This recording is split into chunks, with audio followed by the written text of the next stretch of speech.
Guys, അപ്പോൾ ഇന്നത്തെ എൻ്റെ വർക്ക് വന്നിട്ട് 2 പ്രിൻസ് കട്ട് ബ്ലൗസാണ് കേട്ടോ സ്റ്റിച്ച് ചെയ്യാനുള്ളത്. രണ്ടും ഒരാൾക്ക് തന്നെയാണ്. ഒന്ന് വിത്ത് ബ്ലൗസും ഒന്ന് സെറ്റ് മുണ്ടിനുള്ള മെറ്റീരിയൽ കട്ട് ചെയ്തെടുത്തിട്ടുള്ളതാണ് കേട്ടോ.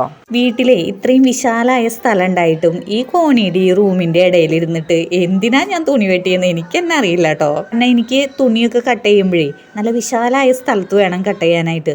എന്താ പറ്റിയെന്ന് അറിയില്ല, അതിൻ്റെ ഇടയിലിരുന്നിട്ട് കുറേ കഷ്ടപ്പെട്ടു കേട്ടോ ഞാൻ തുണി കട്ട് ചെയ്തെടുക്കാനായിട്ട്. അപ്പോൾ അതൊക്കെ പോട്ടെ, ഇത് പ്രിൻസ് കട്ടാണ് കേട്ടോ ഞാൻ സ്റ്റിച്ച് ചെയ്യുന്നത്.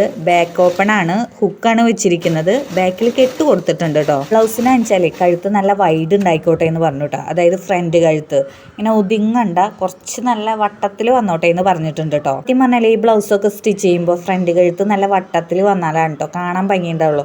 എന്നാൽ നല്ല തടിയുള്ളവർക്കൊന്നും നല്ല വൈഡിൽ നെക്ക് വെട്ടാണ്ടിരിക്കുകയാണ് പരമാവധി നല്ലത്. കാരണം എന്താണെന്ന് വെച്ചാൽ നമുക്ക് ഈ ഷോൾഡർ ലൂസ് ഉണ്ടല്ലോ, അതിങ്ങനെ ഇറങ്ങിപ്പോവും. അല്ലെങ്കിൽ പിന്നെ നമ്മൾ ബാക്കിൽ കെട്ട് വെച്ച് കൊടുക്കണം.